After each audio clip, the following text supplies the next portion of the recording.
Hello everyone. जिलिन को जैसे ही मौका मिलता है वो शीशी को पॉइंट आउट करने आ गया था कि तुम्हें कुछ शर्म करनी चाहिए। तुम्हारी वजह से मॉम डैड की कंपनी बैंकक्रप्ट हो चुकी है और तुम्हें कोई परवाह ही नहीं। होती भी कैसे, उन्होंने इसके साथ कौन सा अच्छा किया था। ये तो उसे भी खुद को लेक्चर देने से रोकती है कि तुम हमारे मामले में टांग मत ही अड़ाओ, तो यही बेहतर होगा। ये कहती वहाँ से चली जाती है। ये फिर पीछे से गुस्सा। घर पे बना कपकेक देख के ना अब यहाँ पे बेचैन तो खुशी खुशी खाने लगता है कि मेरे लिए बनाया होगा शीशी ने, पर वो तो कैटी के लिए था।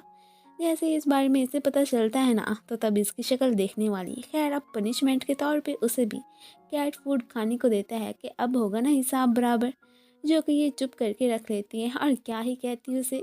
नेक्स्ट डे कंपनी आने पे इसे मालूम होता है कि जिलिन के अंकल जीली के हेल्प करने पे इनकी कंपनी फिर से बहाल हो चुकी है। उसे खैर इन पे बिल्कुल भी यकीन नहीं आता कि ये झूठ ही बोल रही है उन्हें। भला वो ऐसा क्यों कर सकता। अब तो वो इसे भी बुली करने लगे थे कि तुम्हें यहाँ आने की कोई भी ज़रूरत नहीं है।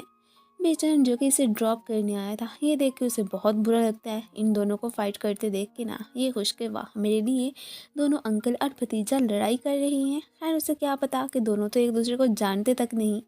इसने फिर शीशी को अपनी रेकमेंड की कंपनी में जॉब करने की ऑफ़र दे दी थी कि वो ज़्यादा बेहतर है। ये भी सुन के खुशी हो जाती है। अब इसे जो कंपनी की तरफ से पहला प्रोजेक्ट मिला था ना, ये खुशी खुशी कंप्लीट करके फिर बेचन को भी दिखाती है कि मैं ज़रूर कभी भी अपने बॉस का सर नीचे नहीं होने दूंगी। बेचन भी इसे खुश देख के रिलीफ फील करता है कि चलो इसे भी कोई काम फिर इसके पसंद का मिला। बॉस को इसका डिज़ाइनिंग आइडिया काफ़ी पसंद आया था। एक एम्प्लॉय के इरादे ये देख के कुछ अच्छे नहीं लग रहे होते। यहाँ पे हमें फिर दाल में कुछ काला लगता है। इसके साथ साथ चियान और इनका एक और कज़न भी अपनी कंपनी की तरफ से आज के इवेंट में फिर पार्टिसिपेट करने आया था। अब ये मैडम तो शीशी का ही बनाया डिज़ाइन सबको शो करवाने लगती है। ये बेचारी शौक कि ये तो मेरा है। उन्हें फिर एविडेंसेस दिखाने के लिए जैसे ही लैपटॉप ओपन करती है ना, तो उसमें कुछ भी नहीं था। इसे अपनी कॉलीग पे शक तो होता है कि ज़रूर से इसे नहीं क्या होगा, पर नहीं, अब इसकी बातों का किसने यकीन करना था। इवन के बॉस भी इसे डांट देते हैं कि इसका मतलब तुमने हमें दूसरी कंपनी का डिज़ाइन दिखाया था, तुम्हारी वजह से हम तो किसी को मुंह दिखाने के काबिल भी नहीं रहे। अब जब बाद में ये बारिश में बैठी भीग रही होती है, तो इसका मजाक उड़ाने के लिए फिर चांद इसके सर पे पहुंच आई थी कि कैसा लगा फिर सरप्राइज़। ये भी बताने लगी थी कि आज के इस प्रोजेक्ट को कॉपी करने में हमारी हेल्प जिलिन के अंकल जी ने ही ज़्यादा की थी, तभी तो फिर हम सक्सेसफुल हुए ना। खैर, इसे तो चांद पे बहुत ही ज़्यादा गुस्सा आता है कि कैसी बहन हो तुम। वो इसका गला ही दबाने लगी थी। ऊपर से चांद की हेल्प करने फिर जिलिन भी आ ही जाता है। इसे तो समझ नहीं आ रही थी कि आखिर सभी को मुझसे मसला क्या है। बेचन ने भी इनकी मदद क्यों की। अब वो तो उसे ही जिलिन का अंकल समझती है ना। घर पे उसे नाराज़ वो समझता है कि प्रोजेक्ट में फेल हो गई है, तभी ये फिर ऐसा बिहेव कर रही है। पर ना, जब ये उसे काफ़ी सारी बातें सुना देती है, तो वो अब गुस्सा करता चला ही गया था कि अच्छा ही हुआ तुम्हारे साथ। ये अपने गमों को भुलाने के लिए बार में ही ड्रिंक करने पहुंच आई थी। यहीं पे इसका एक फिर स्कूल लवर भी बैठा था, जो कि बदमाश किस्म का ही बंदा होता है। वेटर से कह के उसने फिर इसे दवा मिलाई ड्रिंक की पिला दी थी कि आज तो मैं इसे ऐसे नहीं जाने दूंगा। यहीं कहीं बेचैन भी अपने फ्रेंड से मिलने आया था। एक लाइव स्ट्रीम देखते देखते फिर जब बेचैन की शीशी पे नज़र पड़ती है ना, तो वो परेशान कि ये यहाँ पे कैसे। उसे इसकी भाभी का बता के ना फिर शीशी के पास से चलने को बोलता है। ये साहब तो खुश के मुझे रिजेक्ट करने का, इस मैडम से आज मैं अपना पूरा बदला ले के रहूँगा। ये तो शुक्र है कि डोर ओपन ही था। बेचैन तो आते ही जोर का चांटा इसे दे मारता है, दूर हटो मेरी वाइफ से। और फिर शीशे के ऊपर अपना कोट डाल के उसे वहां से लेके जाने ही लगा था। जाते जाते इसने असिस्टेंट को इस घटिया शख्स पे अपना हाथ साफ करने का भी ऑर्डर दे दिया था कि इसे तो तुम बिल्कुल मत छोड़ना। नेक्स्ट, अब हमें फिर बेचन को इसका ख्याल रखते हुए हॉस्पिटल में ही दिखाया जाता है। इसका फ्रेंड भी भाभी को विजिट करने आया था। बाकी इसकी वीडियोस तो उन्होंने फिर डिलीट ही करवा दी थी। बस एक लाइव स्ट्रीमिंग का ही कुछ नहीं कर सकते थे असिस्टेंट के थ्रू। अब फिर बेचन को ये भी पता चलता है कि शीशी प्रोजेक्ट में फेल नहीं, बल्कि उसकी बहन ने उसके साथ धोखा करके डिज़ाइन अपने नाम ही करवा लिया था। इसे तो बहुत ही ज़्यादा बुरा लगता है कि तभी वो इतने गुस्से में लग रही थी। फिर इसका ख्याल रख के वो अपना गिल्ट काम करता है कि मुझे कम अज़ कम उससे यूँ फाइट भी नहीं करनी चाहिए थी, और ये भी नहीं कहना चाहिए था कि तुम्हारे साथ ऐसा ही हुआ। जिसने शीशे का प्रोजेक्ट चुराया था उसे भी इन लोगों ने पकड़ लिया होता है। वो शीशी से माफ़ी मांगने इसी हॉस्पिटल ही आया था। इधर डैड को अपनी दोनों बेटियों पे ही गुस्सा कि एक ने चीटिंग करके कंपनी को नुकसान पहुंचाने की कोशिश की है और दूसरी की वो लाइव स्ट्रीमिंग वाली वीडियो देख के उनका ज़्यादा ही पारा हाई हो जाता है। जैसे ही शीशी हॉस्पिटल से डिस्चार्ज होती है, अब यहाँ पे बेचैन उसे शॉपिंग कराने के लिए लेके आ गया था। खुद तो फिर एक काम याद आते ही वहाँ से चला जाता है। पीछे से शीशी को डैड का मैसेज मिलता है कि घर आओ, मैंने तुमसे कोई बात करनी है। ये भी फिर यही सोच के वहाँ पे पहुँच ही आती है कि चलो आज ये सारा हिसाब किताब बराबर हो जाएगा। अब यहाँ पे आते ही सारी बात का इसने डैड को बता दिया था कि कैसे आपकी लाडली बेटी ने मुझे धोखा दिया है, खुद तो कुछ कर नहीं सकती और दूसरों को ब्राइब दे के हम जैसे का काम चोरी करवाती है। इवन के इस ऑडियो रिकॉर्डिंग भी उन्हें सुनवा ही देती है कि आप ये ना समझें कि मैं झूठ बोल रही हूँ, बिल्कुल सच कह रही हूँ। पर मॉम उससे मोबाइल लेके वो फिर ऑडियो डिलीट ही कर देती हैं कि अब ना रहेगा एविडेंस और ना ही ये किसी को हमारे खिलाफ कुछ भी बता सकेगी। अब ये मैडम भी उसकी वीडियो को लेके ही ताने मारने लगती है कि तुमने भी कौन सा अच्छा काम किया है।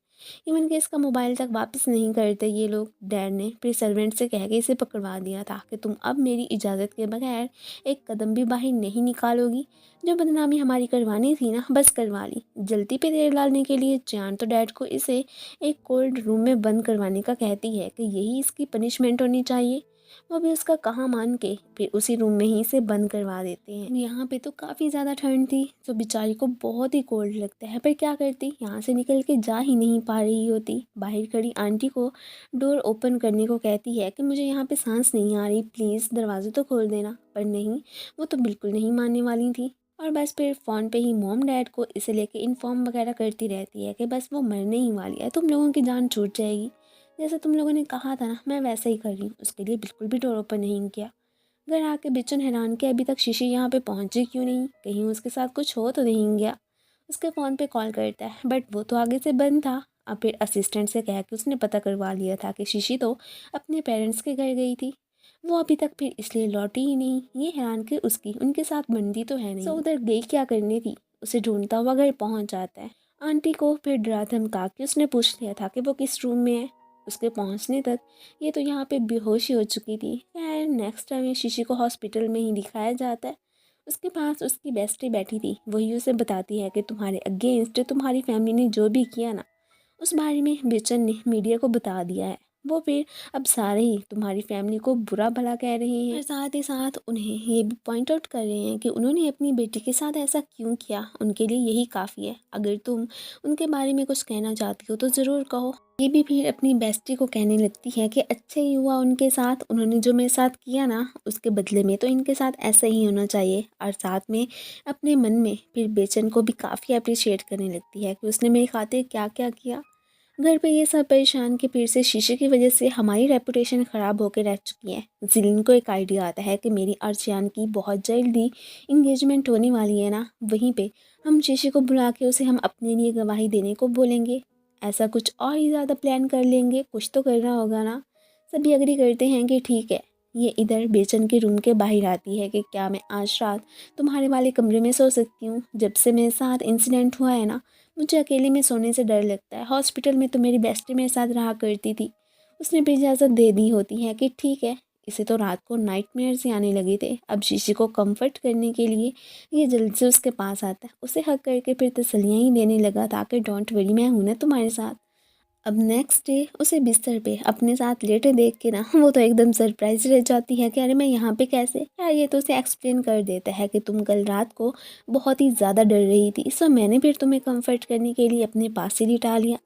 ये उसे बताना तो चाह रही थी कि मैं तुम्हें बहुत लाइक करने लगी हूँ। खैर फिर पता नहीं क्या सोच के उसके हैंड पे बाइट ही कर लेती है। वो भी फिर बिल्कुल उसके हैंड पे बाइट करके अपना पूरा पूरा बदला लेता है।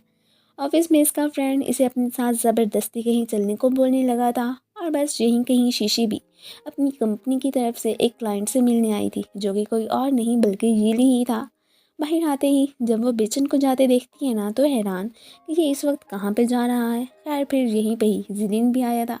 इसे अपनी इंगेजमेंट का बताने के साथ साथ वहाँ आने को भी इनवाइट करता है, पर ये मना कर देती है कि मैं क्यों आऊँ। तो वो भी फिर यही कहने लगा था कि आना तो तुम्हें पड़ेगा, क्योंकि उस दिन तुम्हारी ग्रैंडमा की बर्थडे भी है। सो आना तो तुम्हें है ही सही। अब जाहिर है शीशी को जाना ही पड़ना था, वरना फिर ग्रैंडमा ने नाराज़ ही हो जाना था। और फिर इसी के साथ ही ये पार्ट ख़त्म हो जाता है। Thank you for watching.